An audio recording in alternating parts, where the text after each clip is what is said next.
Hi everyone. I know some of you, not others, and you're going to hear my strange accent. It's Bulgarian.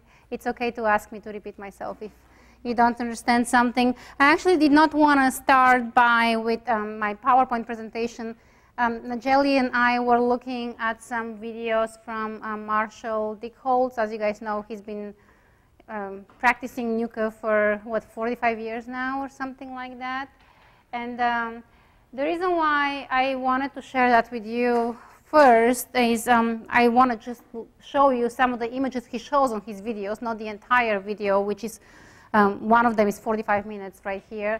But the reason why I still feel hesitant about X-rays in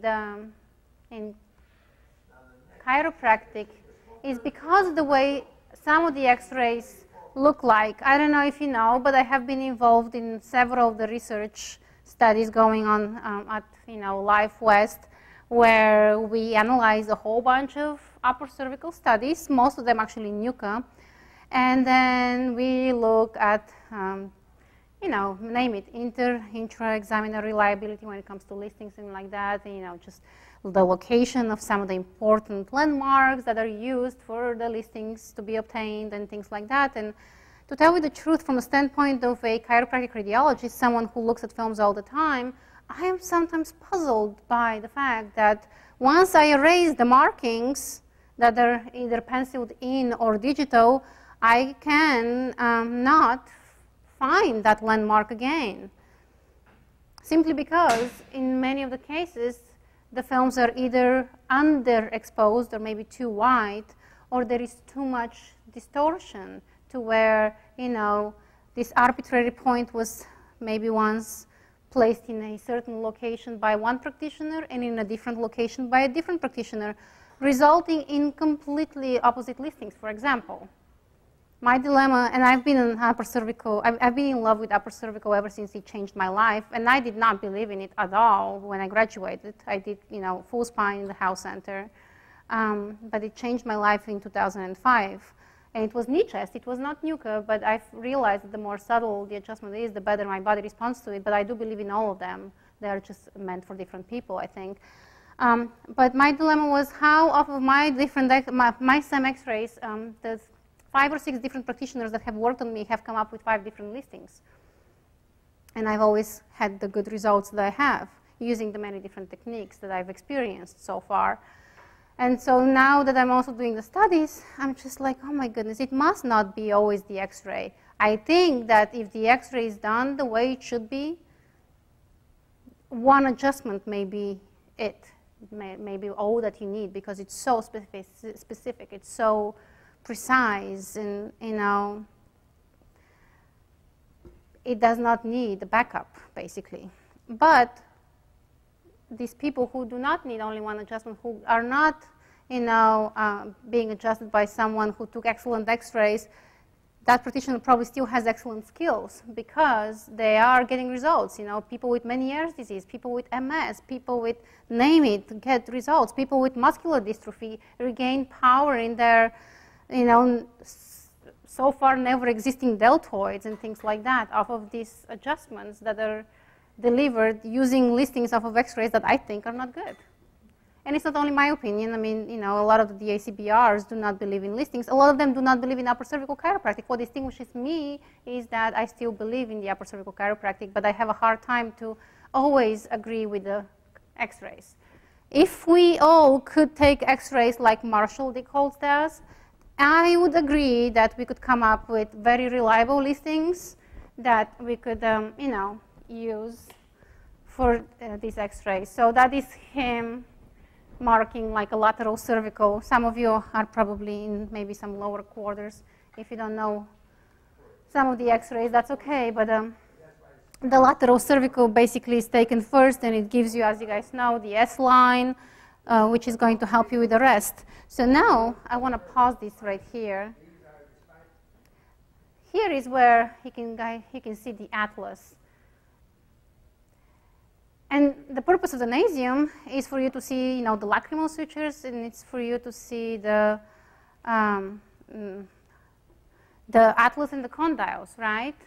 and the good landmarks of it. Well, we were just upstairs in the health center department this morning going through a lot of NUCA series, just for fun. You know, we just typed in NUCA and we looked through many of them, and you know in how many of the cases we were not able to, by the way, you have to be able to also see the spinals of C2, and you know, some of the lower cervical spinous processes very well too, which on his films and many of the practitioners that I follow who do NUCA, you can see they take excellent images, but others don't. But they are all getting good results. So I don't know what the answer to this is, but maybe we should all somehow reevaluate the way we take the x-rays. Maybe the way we take them nowadays, and the fact that a lot of us are going digital, something has changed in the way the structures appear on the film, and they're either more distorted or not as well visualized. But I don't know if you guys know Ryan Lawler in the city. He does knee chest or Blair. He does more of a Blair. He used to work with Ian Davis Tremaine in Mill Valley, and he was doing more of the knee chest approach then. But he affiliated with an imaging center that does CT images of the upper cervical spine. And you get a 2D, 3D, reformated, beautiful image of that region. And I really think that off of that, you can seriously talk about very precise and exact listings. You know what I mean? That is why I'm not going to be here telling you what landmark to mark, because in many of the exercises that we're going to see, we're not going to be able to see it as clearly as here nowadays. I want to learn the way he does his x-rays. The study that I'm participating in right now, and I cannot talk too much about it, but I'm basically looking at 10 different practitioners, 10 set of patients with pre and post films. And I'm telling you, some are not pretty. Let's take a look at it. So that's the nasium.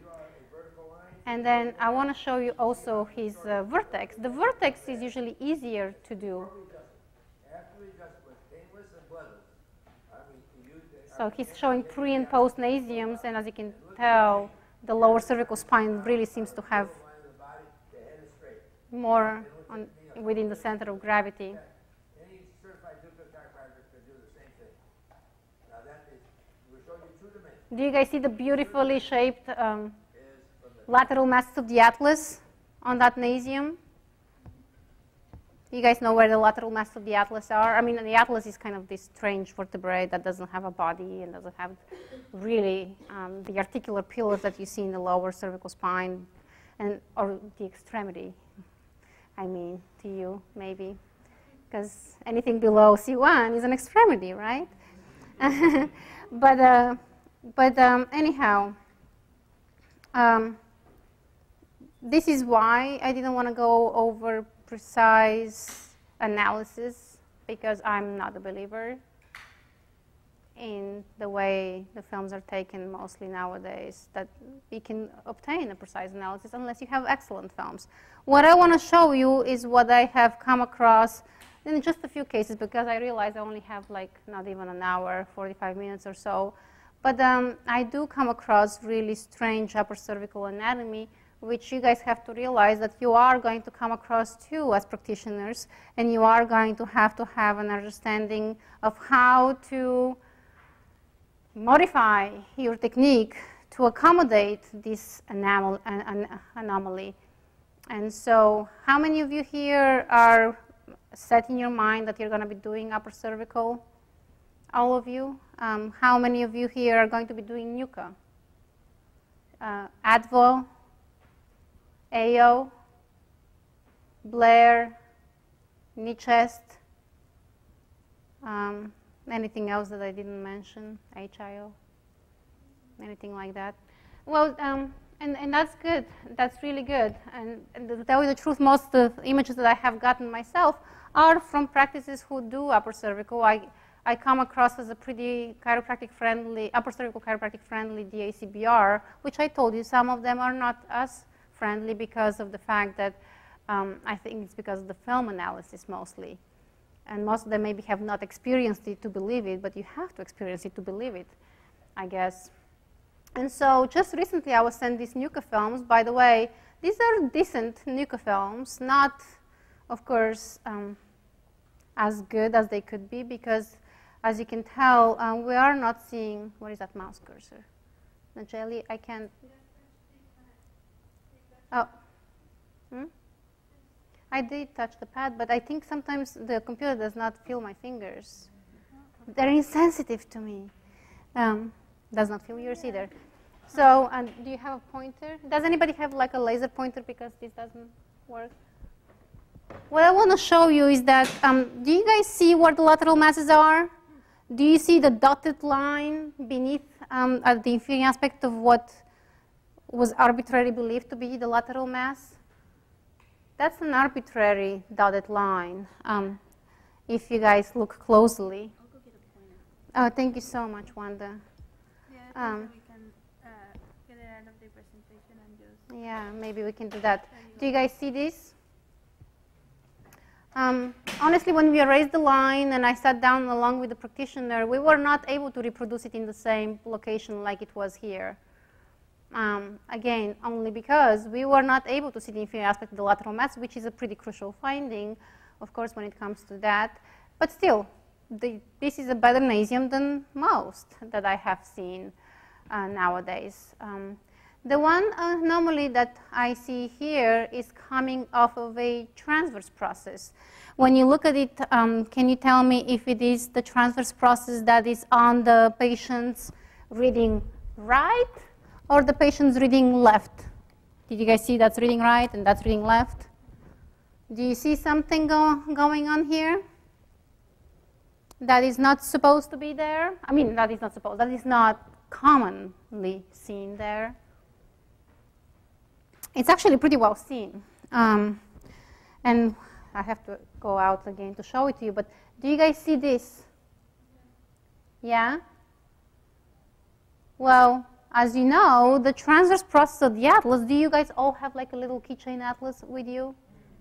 Take a look at it. It does not have that hook-like extra articular, extra, osseous component.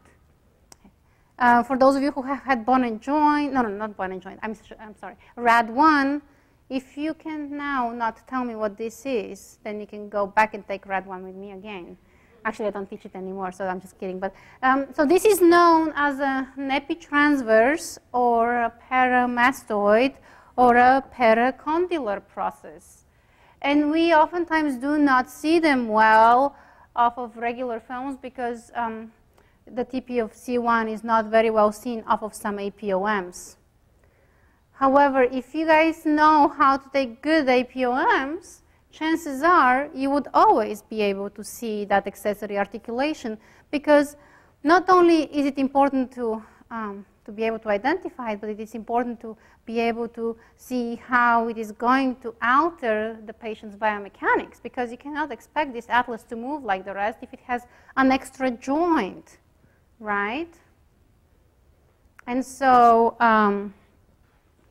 it is good to see it 2-3-dimensionally however you can. That's why if we could all afford to have a nearby imaging center who does this upper cervical CT, I think we would all be a lot better at identifying upper cervical anatomy and being able to come up with the listing that is going to be sufficient for us to deliver just maybe 1-2 adjustments for the patient in a 1-year time frame or something like that, right? Versus 1 every week or every 2 weeks.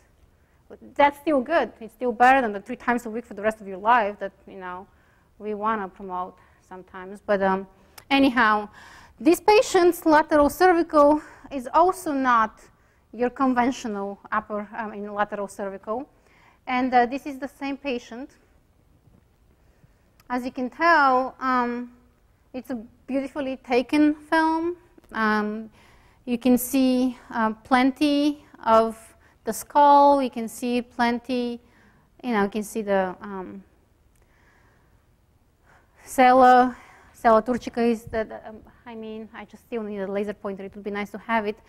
And I want you to take a few minutes, since most of you are upper cervical experts, and I want you to tell me if you guys see something in what's not the extra, not the extremity portion of the film yet, because I'm going to ask you for something there too. But in the upper cervical region, is there something that you note that is not a regular finding? The ADI does look kind of like a triangle, and that may be because the configuration of the atlas, how it's, part of its listing, right? How it's tilted. Is there an articulation between the occiput and the atlas? That was a good observation. Where? Up here, right? You know what this is called? So there is two condyles. The two condyles articulate with the lateral masses of the atlas, right? We know of those, and they're regular and normal. And we expect to see them whenever we can, usually off of frontal views. However, we don't expect to see a third articulation of the basically occiput, not with C1 this time, but with the dens. And in this case, we're looking at a third condyle. Now, talking about this, altering the way you're going to adjust the patient too, Where is it? It's right here. That's the third condyle. The other two condyles, you can't see them off of the lateral because you have the mastoids and the lateral mass of the atlas kind of, and the dens right here. But anyhow, you guys mentioned that the triangular space at the ADI, and again, I believe that this is because of the way the atlas is tilted, and it's a part of the normal variance, as I, as I have learned it. But anyhow, this is the patient who had that accessory articulation on top of this accessory articulation off of the transverse process of C1. So talking about the complicating factor, and I'm sure that the practitioner who took these films is getting great results because he's a very thorough one and, takes the time to evaluate and modify techniques if needed and, monitor, the progression of the adjustment and things like that. So what about the extra spinal locations? I mean, the extremities to you guys. Anything else out of the ordinary in this case?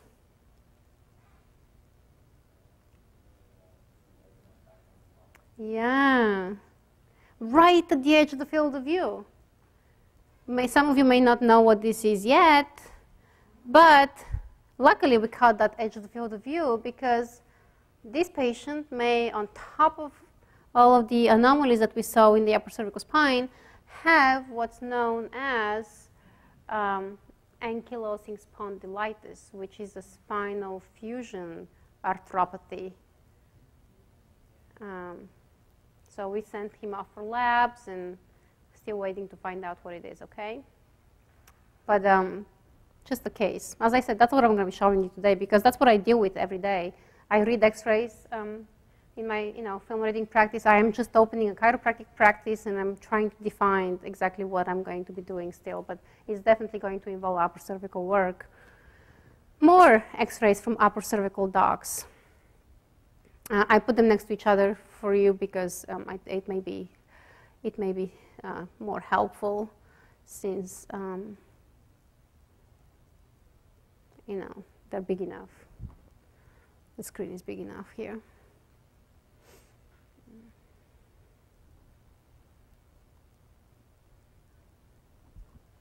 Anything?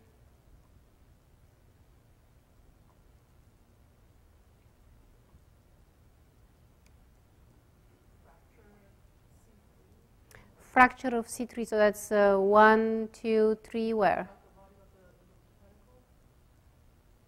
Here? Oh, you're getting an overlap because of a tilt. Do you see how you're seeing two facet joints? These are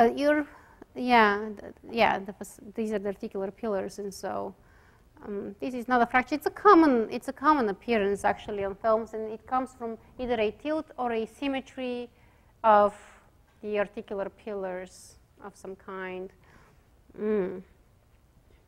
One of the best ways to visualize articular pillar fracture is if you have pillar views P to A with a tilt like that to see through the articular pillars individually, not superimposed side to side. Anything else, you guys? Yeah, and you know, they did take an APOM too that I did not include. They do have an excellent APOM. The reason is, the reason why I'm showing you this one is because this one is showing the finding. Yeah. Of which segment? Huh?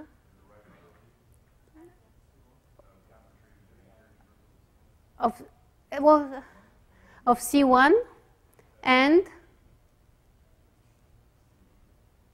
C1 and C2. Oh no, the occiput is up there. So you have the lateral mass of C1, the lateral mass of C1, and then it looks like you have almost a rib-like articulation there. It's excellent that you call it hypertrophy of the anterior tubercle. It's almost like you know the case. Because it's amazing. That is most likely what it is. We actually still have not, I personally have not gotten the follow-up on it, but do you guys agree that you're not supposed to see this articulation right there? And do you guys agree that this articulation right there is going to also alter the biomechanics of that spine up there, even though it's between C2 and C1, not the occiput and C1? Yeah? It's just making this spine probably a lot more stable in the position that it is in, and maybe a lot more challenging to adjust.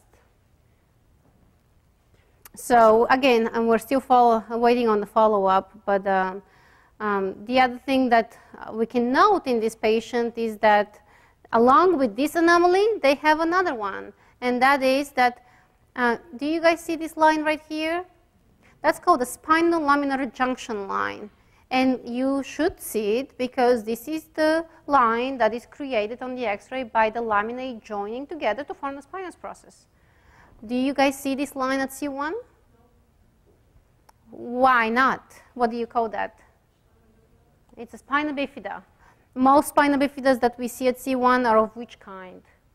Occulta or vera? Do you guys, I mean, even if you're lower quarters, you probably know by now that there is spina bifida occultus and spina bifida veras. The veras are actually pretty invasive. Some patients may even be quadriparaplegic depending on the location of the spina bifida because, you know, they may have some meningeal material protrude beyond the gap of the laminae that did not join and stuff like that. But this is most likely of the occulta kind.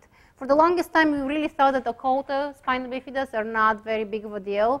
But recently, we have realized that a lot more patients who have spina bifida occulta, especially at C1, can have malformations in the brain and cerebellum. One of which is, I mean, there is Arnold-Chiari, which is not really a malformation. It's just protrusion of the cerebellar tonsils beyond the margin of the foramen magnum. What I'm talking about is usually these cavernous malformations. Have you guys heard of cavernous malformations? They are congenital, and it's just like an extra network of blood vessels that is very, very busy, that is right there and in the cerebellum adjacent to the, I guess, C1. And whether they're associated or not, we don't know. But we are realizing that we have to be a lot more aware about spina bifida occultus than we were before. We used to just consider them as normal variants. I personally would think twice if I were like a full spine doc to extend and rotate that patient's spine before I adjust C1. Knowing what I know now, I think a NUCA, ADVO, AO type adjustment would be very safe. I personally think that knee chest may need to be altered for this patient, may need to be, you know, using that low headpiece to where the patient does not have to rotate. Just because, you never know. So anyhow, 2 anomalies in a patient. And again, that's going to alter the protocol for care, as you know. And I'm not the one who's going to tell you exactly how, because you are going to be the specialist of the technique that you do. But just think about it and be able to identify the anomaly in the first place, because, you know, you have to know your anatomy inside and out there. 19-year-old boy, I mean, young man, I guess, with headaches and neck pain without any major history of trauma or, you know, anything. Like, he does not sit a lot. He's just an active kid who goes to college, but he actually stands up during class and stuff like that. Not that this necessarily contributes towards the finding, but I think it helps you in the history. By the way, these are digital x-rays, and as you can tell, sometimes we do see a lot more when it comes to some sort of digital films than in other cases, like this manubrium, for example, in many cases may look abnormal, and I have gotten to read a lot of films for people with a big circle here and a question mark of what this was. So I just want to point it out for you so that you don't ask yourself in the future what this is. Because the digital is, you know, the new way of doing films. The transverse processes of C7 are slightly elongated. There may even be an articulation on one side or the other that you're not seeing in that plane, but that's okay. As long as the patient does not have any TOS, you don't have to worry about it. Plus, only 1% of patients who have cervical ribs have TOS in the first place. So anyhow, this guy does not have TOS. This is a CBP practice. And so they do like cervicothoracic plus on top of it with a thoracic spine view, just to be able to stitch them so that they can do their analysis. So it's not like a standard view or something. So anyhow, let me stand somewhere where I'm not bothering you guys. And then let's count.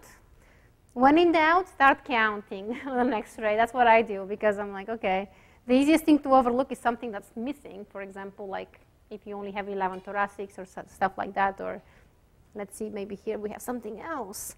So we know that this is T1 because the T1 ribs are pointing, I mean not ribs, but the TPs are pointing up, the C7 TPs are pointing down to form this diamond-shaped structure. So we have 6, 5, 4, 3, 2, 1. Don't you think that these are strange-looking occipital condyles, if they were occipital condyles? Because they're not occipital condyles. For those of you who wish to be taller, don't you, think an extra vertebrae may help? Yeah. I could use a 6th lumbar, but I didn't get one. So anyhow, first of all, ideal candidate for CBP care, I guess, although he maybe doesn't know that NUCA does the same kind of, achieves the same result without the traction. But anyhow, 2 atlases. And the dens was so long that it couldn't be 1. So it got a fracture through its synchondrosis. So this is C2, this was the top of the dens. Yeah. So, and in between, do you guys see this gap here? In between, you have what's known as a fracture at the synchondrosis, which results in an ossodontoideum.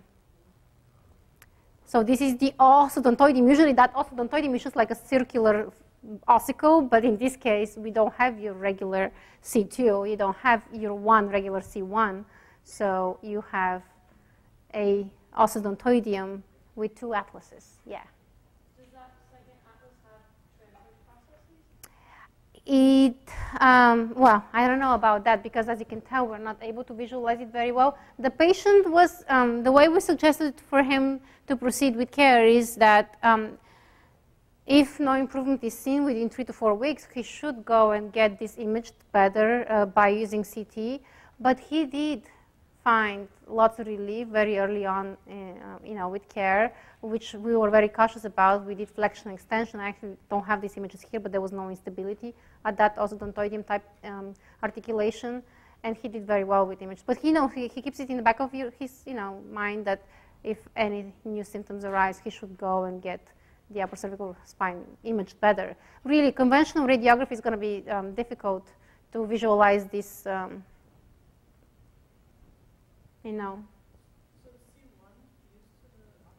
So which one are you talking about? No, I'm just kidding. Yeah, the first C1 is occipitalized. So the first C1 failed to segment from the occiput. It's called failure of segmentation. The second one did not. Good. At least one is doing its job. So whenever you guys are going to adjust, chances are you're going to have to adjust this one. And as I say, you're probably going to have to, in this case, modify it too and not do any type of adjustments with rotation.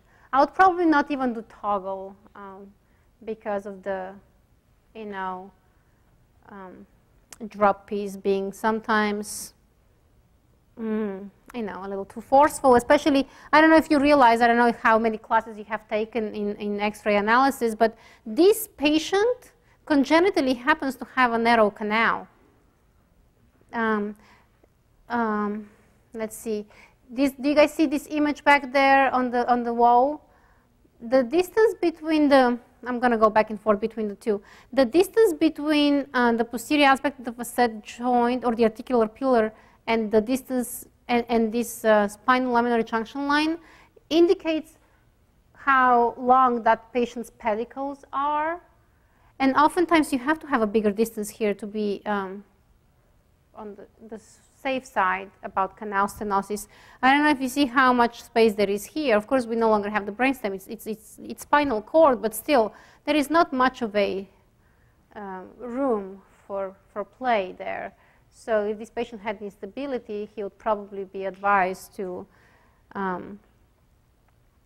seek orthopedic referral because it may not be doing much to him now, but in the smallest car accident, if there is nothing holding these two C1s to the bottom of the spine, then that would be a very bad thing. So anyhow, he did not have any stability. For also with the what do they do surgery for them? Let's talk in a little bit. Yeah, I'll show you, and then we'll. So there is. First of all, when I went to read these X-rays, that one day, and the practitioner is one of my very close friends, and she was like, "Alex, have you ever seen anything like that?" And I said to her, "You know, I did. I have once in a textbook." Really, never in practice. That was the first one for me. And I have talked to my other colleagues who do the same thing, and they have never seen one in practice. And I only saw it in the Essentials of Skeletal Radiology by Dr. Yoakum. And then I looked for it, and then there was one article in the British radiology magazine published on a similar anomaly right there that presents in a very similar way. So since we're kind of running short on time, I want to make sure that we continue through these images. That's one of my classmates. He started chiropractic school 3 months before me. 28 years old. He had never been X-rayed before, but he was a chiropractic patient for, I guess, 16 years, since he was 12 years old. Diversified type care. So he got his X-rays taken here, first quarter, freshman, you know, all excited and stuff. And he receives that the ACBR report, and it tells that he has an orthodontoidium.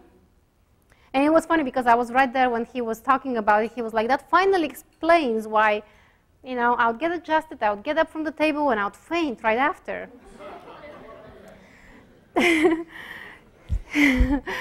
To which, I mean, nobody ever took the pain to X-ray him, which is pretty interesting. Not that you have to X-ray everybody, I guess, if you're not upper cervical, but still, we have to be a little bit better about the red flags, right? So 28 years old.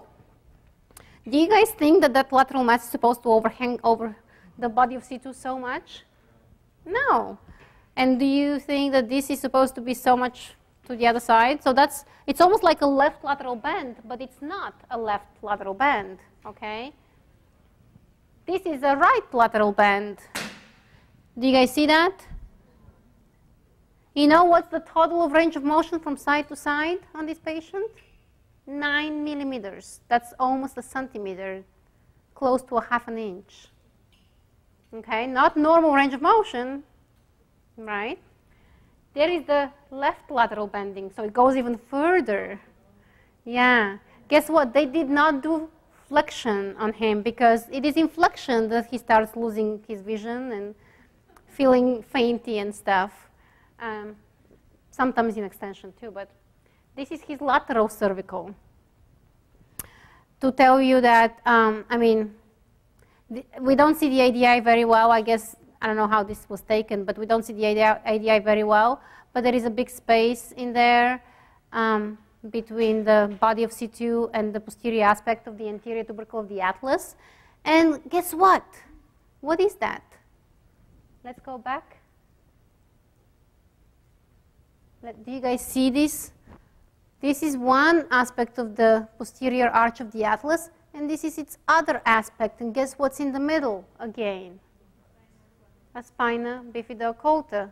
So he was actually kind of relieved that there is an anomaly that was most likely predisposing him towards developing the ostodontoideum, because otherwise he was worried that he may have been one of those, shaken babies. Because that's one of the speculations for ostodontoideum. Repetitive hyperflexion, hyperextension during the very early childhood years. So they say, the shaken baby syndrome may be an explanation for ostodontoideum. In his case, most likely not, because he does have a predisposing factor. You want me to show you the extension? So there is the lateral flexion. There is the extension. 9 millimeters between neutral and extension. We don't know what it would be between flexion and extension because he could not stand for the flexion. So guess what he was advised to do? Referral. Because most of these cases, of course, he's perfectly fine unless he gets, diversified care with plenty of rotation. Then he doesn't feel good, but otherwise he's perfectly fine. But in the smallest possible accident is could be very serious for him. He opted not to get the surgery, and he became a toggle patient, did very well under toggle care, and he's a toggle doc right now. He's given me full authorization to talk about that as long as I don't mention his name. So it's pretty interesting, right? I had never seen it before, and I've seen many since then, actually, and many of them were students. Pretty convincing. So there is another patient, again, with a similar ostodontoideum. And one of the questions about ostodontoideum was what? So when they do the surgery, they usually fuse C3 to the occiput. Yeah, it's usually like arthrodesis, similar to the one that they do for like a dense fracture. And again, there are different techniques, there are different ways, but it's invasive no matter what. Yeah, because you can think of it, the ostodontoideum, as a dense type 2 fracture that just resulted in non-union.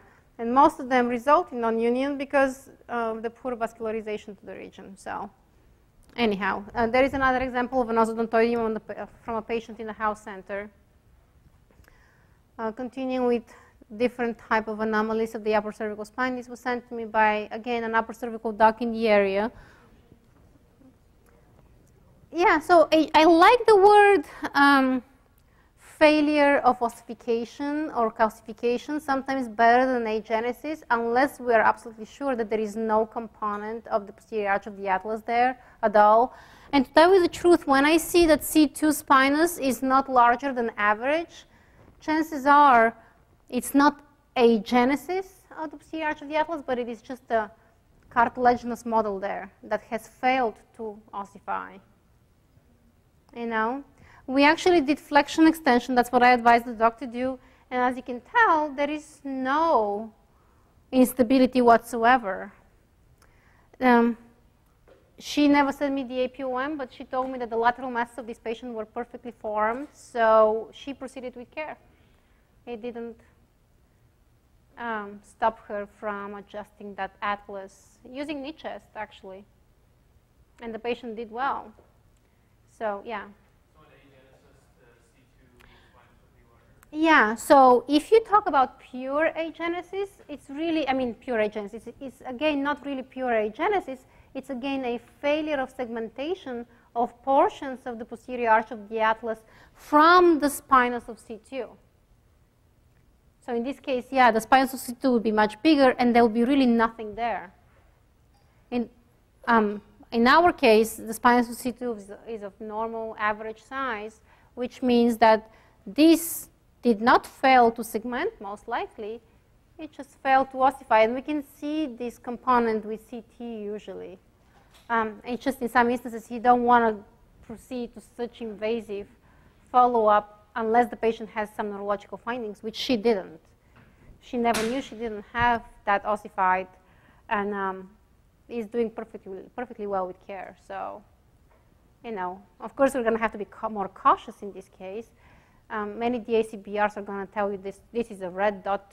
You're never going to adjust this atlas. But if your films are being read by someone who understands a little bit more about many of the techniques that you can do, you can definitely work with it and just use more caution. Or maybe refer to a practitioner who does some less invasive type of upper cervical. That's an 11-year-old child with kind of similar findings. As you can tell, the C2 spinous is again of average size, and it's just that not all of C1 appears to be ossified, but chances are there is more than what we see of C1. We just have the limitations of conventional X-ray to deal with. I just wish we could afford something better and less invasive. Maybe we will one day, Have you guys heard of that EOS 2D, 3D imaging of the entire spine? It's still kind of like X-ray, but it does have a soft tissue window. That is a lot better than what we have in X-ray, and it images the full body, basically, from the feet all the way up to the head in 20 seconds using a C-arm component. So it's like a triangularly shaped C-arm, and then the patient is standing still, and it reformates the image in any plane that you want at any location in the body. I think that's what we need for listings. And it's got 1/10 of the radiation exposure from regular conventional X-ray. Yeah. Can you say the name of that one? Yeah, it's go on YouTube and type YouTube. I'm going to show it to you because I really think that's part of the future. We need better ways to image the spine that we're claiming, that we can. Is that as good as the cone beam? Well, it's different because it allows for full body, and it's got less radiation than the cone. 1/10 of the radiation of conventional X-ray. The cone has more radiation than conventional X-ray. So, yeah, it's different. If you do upper cervical, maybe the cone by itself would be really just great. How does that volume go up again? The volume? Yeah, it's weird. But I want to show you how the images look like. And again,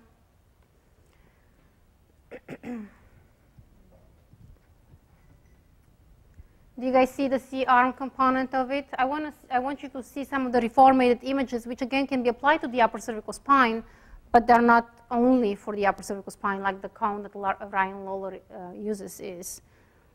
So check out what they can do now. You don't even have to listen to the talk, I guess.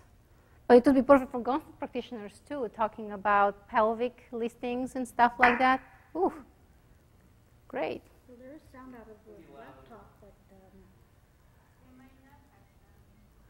So do you guys see what it can do? It can reformate the images.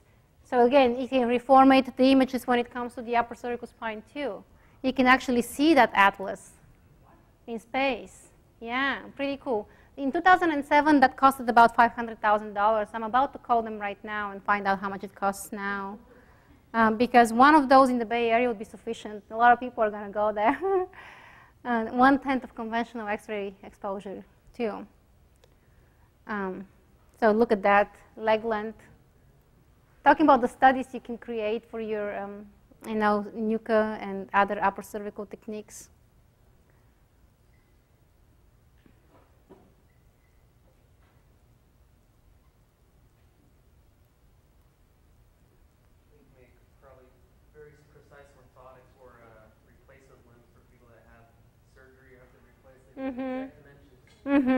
And it's also weight bearing. So anyhow, I think it's going to be a lot more helpful than conventional X-ray for us in the upper cervical world, and also for the people who use X-ray for below C1 and 2 and the cervical spine. Had you guys heard about that other than from me maybe in some of my classes? As I say, they used to have in 2007 it was $500,000, and they used to have one in Atlanta. I think shortly after they built a unit somewhere here near Stanford, from what I heard. But I still have to, it's a company in France, which is convenient enough because I do speak French, so I tend to get more answers. And, you know, if you go somewhere in France with an English accent or an American accent, you may not get all the answers that you want. I don't like to generalize, but I lived there for 7 years, and I know it's tough as a foreigner. So anyhow, just a little more, although some of the findings may be not exactly where you would expect them to be. An older gentleman. That's not a flexion film, you guys. That's the film of someone who obviously probably did not get upper cervical care throughout his life, because it's a neutral lateral. Do you guys see the interior weight bearing that's going on there? What? Well, it's, I don't think so. I mean, there is maybe some instability, but the ADI is not increased. But there is something in that region. You want to play the hot-cold game? We played that with my son the other day. But anyhow, you were close, Jordan. So what you have to look for here is that there is a discrepancy in the continuation of the posterior articular surface of C2, because there is a dense fracture and a posterior arch fracture of the atlas. So maybe not, again, the best candidate for care right now. We know, so that's been, what, 5 weeks? In an older patient like this, it's going to take a good while for these to heal, and chances are they are not going to heal properly because dense fractures are known to result in non-union. And so we'll probably just have to keep away from the spine. He was actually advised to not proceed with surgery, even though that's the standard of treatment of dense fractures, because he's 85 years old, and chances of him getting either pneumonia or a pulmonary embolism or both from being bedridden from the surgery are much bigger than the risks that he's running with a dense fracture that's going to go into non-union. So anyhow, pretty interesting. There is a CT scan right here to show you that line here at the base of the C2, and a beautiful view of the lateral masses of C1. This is how I want to be able to see them, if I can, at least as good. Rheumatoid is right here, Jordan. Do you guys see? She has rheumatoid arthritis. How do we know? Well, several levels of intersegmental instability along with the instability between C1 and C2. Because this atlantodental interspace is way larger than it should be. We can't measure it off of, you know, these. Actually, these images are off of Google. They're not mine. But anyhow, things to make you aware that you should know when to adjust, but you should also know when not to in some cases when there is stuff like that. I think that's one of my last cases, so let's just go over it quickly, and then we're going to head to our classrooms. Can you adjust this patient? Most of you? He does not have dish. It's not dish. It's AS, because they're thin, marginal. But do you guys see them going up there? It doesn't look like this is fused. And what I would do is, if you wanted to do upper cervical, first of all, he's very osteoporotic. He's 48 years old. It's a man who's 48 years old. He's as osteoporotic because the fact that he's been fused now for a while. This is an early onset arthropathy, and it causes spinal fusion. But fortunately, in most cases, C1 occiput and C2 retain their articulations, but they can sometimes get eroded by the Panas formation of the inflammatory condition. So we have to be aware of that. But if there is no instability, I would say after a very thorough neurological evaluation, you can proceed with care while monitoring much maybe even closer than you monitor the rest of your patients. Because I have worked with a lot of offices who work with AS patients in the upper cervical spine, and they do get relief. In most AS patients, you have to realize this is ankylosing spondylitis. Once they fuse, they get more of a relief than while they're fusing, but they still may have a humongous discomfort in their low back that is in many cases muscular in origin. And how do you guys know you can affect the quadratus lumborum and the thoracolumbar fascia? By adjusting the atlas. So if you can, then you should do it, you know. So anyhow, this guy also has a spina bifida. Enough of those. Right? I hope I didn't bore you with the x-ray. That tends to be one of the most boring topics ever. I love it though, so you could never tell me that. So anyhow, you guys enjoy what you're doing and have fun in class and become the best practitioners out there. I'll see you around, I guess. Bye-bye.